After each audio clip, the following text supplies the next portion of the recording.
The Longest Journey a Pokemon Can Take by MandJTV. Greetings, Boogie fans! Michael here, and today I will be showing you how I transferred a legitimate Pokemon generated in my Nintendo GameCube all the way to Pokemon Sword on my Nintendo Switch. So from the thumbnail in this, what I'm assuming is we're using the Coliseum Jirachi bonus disc to bring it to a copy of Pokemon Ruby or Sapphire. And from there, we can link it to the minigame in Gen 4, going into Diamond, Pearl, or Platinum, and then just going up from there.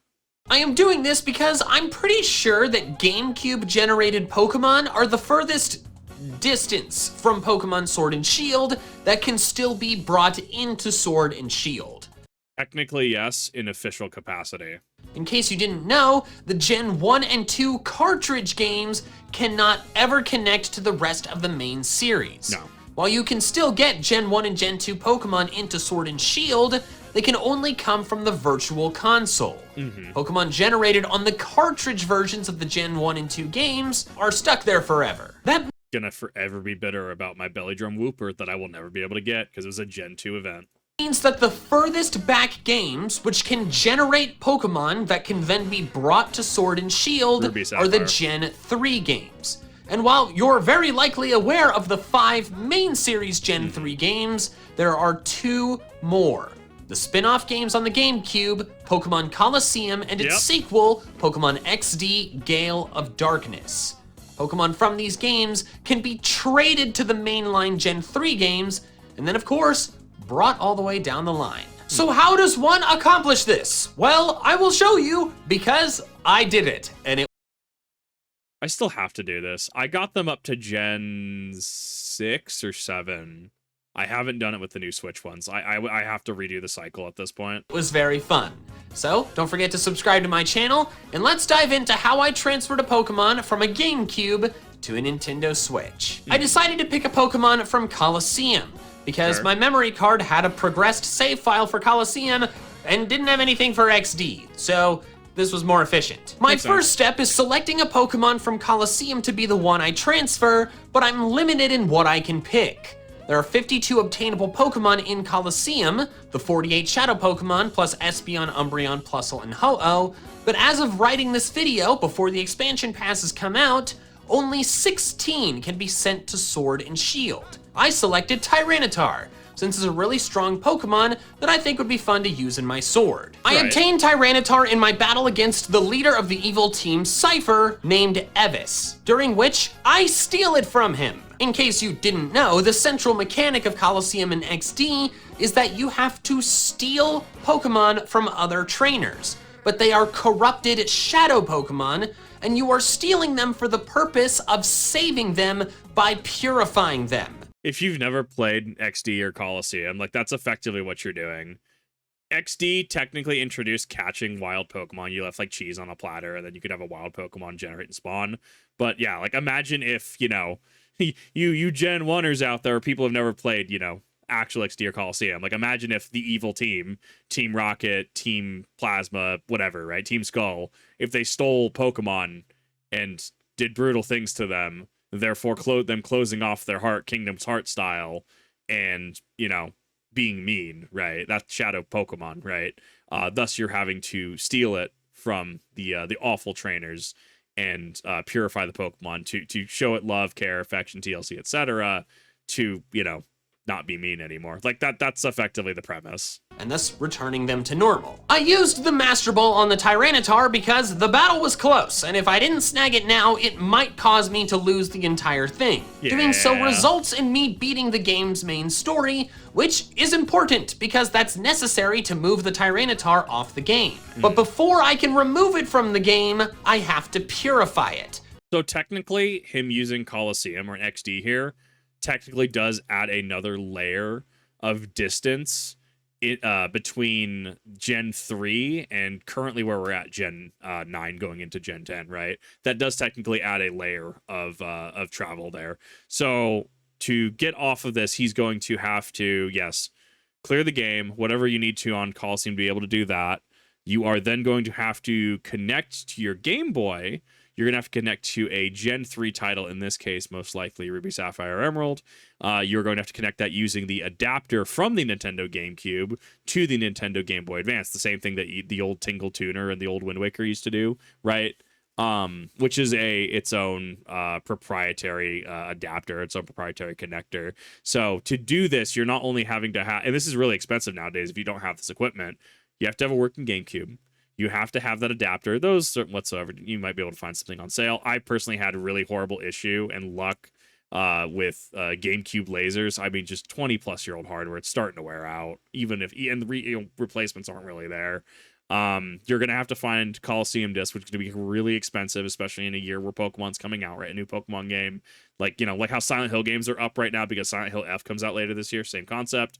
And then you're going to have some sort of Game Boy Advance, Game Boy Advance SP. Pocket Analog do technically work as well because they do function off of that hardware, which in itself is another console and another game that you're going to have to buy. So if you're trying to bring this to Sapphire or Ruby, those prices apply for help you if you're doing Emerald. I have 3 copies of Emerald, 1 JP2 English, but those aren't cheap.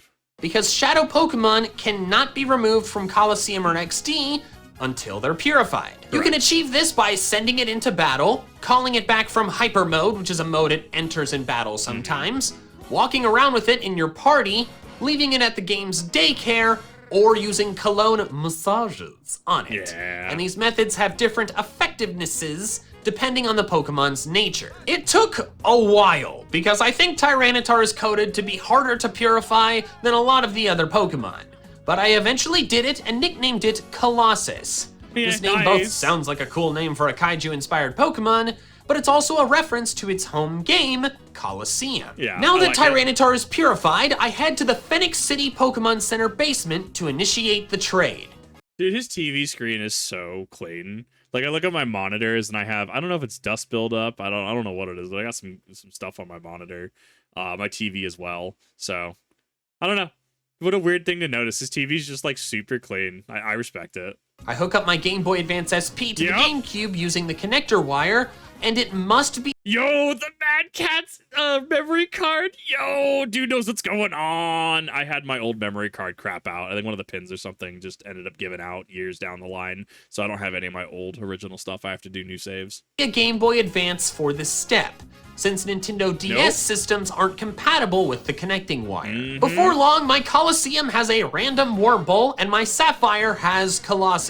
Side note, I love this sprite of Tyranitar. It looks like it really just cool. came home and its kids have turned the house into a mess, and it's just like, what the hell, guys? Now, I could just go ahead and transfer this Tyranitar to my Gen 4 game, but there's something I want to do first. Okay. Get Jirachi. My copy of Coliseum, all those— So I actually think that this is super interesting because technically we're doing Coliseum, which is another layer of length and an extra distance to travel, but we're also doing it from the source mainline game as well. So technically we're killing 2 birds with 1 stone here. Yes, you do Jirachi bonus disc, which I do own one of these. I need to check if it works because I was having some issues trying to tech stuff fairly recently on stream. But I need it, but like, yeah, you do this. This is a GameCube disc you put in, and you use the same adapter, plug it into your Ruby or Sapphire. Emerald does not work here, or Fire or Leaf, and it's specifically Ruby or Sapphire, and it will send you this via mystery gift. It is, there's nothing quite like it in modern gaming. There's nothing quite like it. Years ago came with the Coliseum bonus disc, which allows me to dispense unlimited Jirachis from it into copies of Ruby and Sapphire. 1 Jirachi per save file. Yep. I hook up my game again, and now I have both Colossus and a spicy Gen 3 Jirachi. You can technically shiny hunt the Jirachi too. Now comes the next step of moving the Pokemon from Gen 3 to Gen 4. This step has to be done on a DS, not a 3DS, since the system needs a slot for the Game Boy Advance cartridge. I boot up the game and attempt to migrate Pokemon, but because my Platinum had previously been in my 3DS, it wasn't synced to this DS's clock. I had to resync it, since saying no kicked me back out to the menu, but now it won't let me migrate Pokemon for 24 hours. That's really interesting, actually. That's got to be an anti-cheat thing. That's got to be an anti-exploit thing, right? That's really interesting. Just why? Why? We're all complaining about modern Nintendo, modern Pokemon doing stuff. All the way back going from Gen 3 to Gen 4. They still got us Foobar chat. Chat, we're so cooked. Why was this a thing? 24 hours later, I get to try again, and this time it works. I select Tyranitar, Jirachi, and 4 random Pokemon from my Sapphire to be transferred, since it has to be a group of 6. At least, I think it does. I execute the transfer, then head to Pal Park. I am given 6 Park Balls, which will catch the Pokemon I encounter without fail. It sucks when you don't know what zone the Pokemon in Pal Park spawn in. I find Gulpin in the forest area, then all 5 others in the mountain area. Tyranitar and Jirachi are now in Gen 4. I can move on to the next step immediately by opening up my Black 2 version on my 3DS and heading to the transfer lab on Route 15. Is this the one where you slingshot? I think this is the slingshot minigame. I initiate the process by going to DS Download Play on the DS and selecting my Black 2 game. I pick the same 6 Pokemon, then have to play this goofy minigame where you sling Pokeballs at the Pokemon hopping around this field of bushes. I was literally doing this in high school. Like, I was literally in the library before classes, literally doing this. I remember this all too well. I thought this occurred on my Gen 5 game, not the Gen 4 game, hence why I didn't have my Platinum in my Capture Card 3DS. So please excuse this goofy footage of me trying to film the game with one hand and play with the other. After I complete the game, the Pokemon transfer is complete, and the 6 Pokemon are in my PC box in Black 2. Colossus and Jirachi have now moved up to Gen 5, but the next stop is not Gen 6. I move Tyranitar and Jirachi to Box 1, along with the other 4 Pokemon, just for fun, even though it's not necessary. I then switch to Poke-Transporter, which pulls all Pokemon out of my Box 1 into my Pokemon Bank.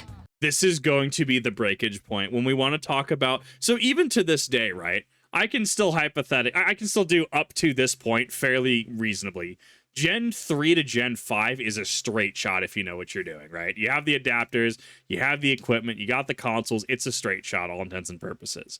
Now, the problem comes down to when, and I had this concern when Pokemon Bank first launched, when Pokemon Bank and Poke-Transporter eventually do depreciate, eventually are not able to be used anymore, we are going to see a divide, right? We're going to see a hard line in the sand where you're not going to be able to move any more Pokemon up through official means, which does mean things like the Jirachi Wishmaker Jirachi and anything prior are going to be impossible to move. And then that you'll have the 3DS entries, they'll play with each other, you know, your X, Y, Oras, Sun and Moon, Ultra Sun, Ultra Moon. But because you still have to use Bank to transport to home, at a certain point, then you will also have another microcosm, another era of games, the 3DS era, that will play with each other. But then when, once again, Bank eventually does depreciate, when it's no longer available to be used, it will be impossible to transfer things to the Switch.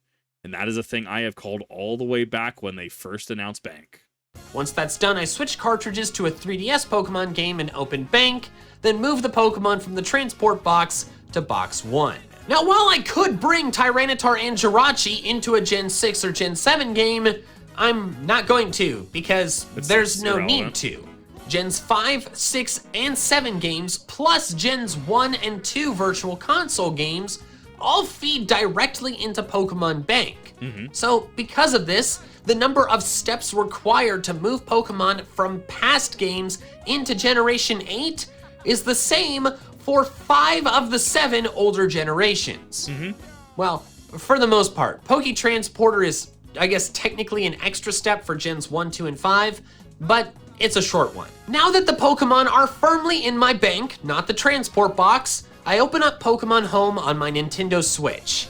I select Connect to 3DS and pick the Home option on Bank. I pick Box 1, input the connection code, and then I'm done with the 3DS. After a very short wait, I can open up Pokemon Home linked to my Pokemon Sword and take a look at Colossus and Jirachi and how they appear in Pokemon Home.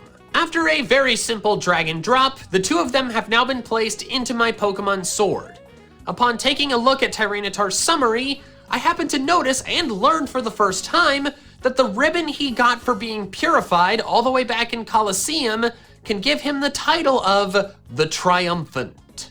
I'm trying to remember. I know there's a couple videos out there that talk about trying to get the most of it, like to actual like collector status ribbon, to get as many ribbons as possible on a single Pokemon. I might honestly do that. I would have to like, hardcore stream all the Pokemon games again to get all like save files ready to do that. But I would do it. I would attempt to ribbon hunt. I'd follow a guide. That would be wild to have like 70 ribbons on a Pokemon. Holy crap, that's one of the coolest things I think I've ever seen! I now have a Tyranitar named Colossus the Triumphant, along with a legitimate Gen 3 Jirachi in a Pokeball. I will definitely be EV training and hyper training and nature minting and all that jazz to these two Pokemon because I think it's really awesome that I have these cool retro Pokemon in the most modern Pokemon game. And I want to use them. So to recap, obtain a Pokemon in Colosseum or XD, purify it if it was Shadow, beat the game, trade it to a Gen 3 game using a Game Boy Advance and the GameCube connector cable, transfer it to Gen 4 using a DS and PAL Park, transfer it to Gen 5 using 2 DSs and the Transport Lab, use Poke Transporter on a 3DS to move it into Bank, move the Pokemon out of the transfer box, use your Switch and 3DS to transfer the Pokemon to home, then move it from home into your Sword or Shield. And thus my quest to move a former Shadow Pokemon all the way from a Nintendo GameCube game up into my Pokemon Sword is complete. I thought this was pretty fun and pretty freaking cool, and I definitely want to do it with more Pokemon once more Pokemon are added to Sword and Shield. Or once I create an XD save file. Thank you so much for watching, and an extra special thanks to my patrons over on Patreon who are helping support me independent of fluctuating YouTube ad revenue. If you want to help support the channel and get some cool perks in exchange like your name at the end of the video, head to the link in the description below. Also, if you want to check out some more of my fun Pokemon content, like something here on this channel or the Metronome Battle Federation on my second channel, you can click one of these things. All right, that's all I have for now. So until next time, fans. Gotta catch them all. He hasn't done this in his more recent videos. I totally forgot he did that.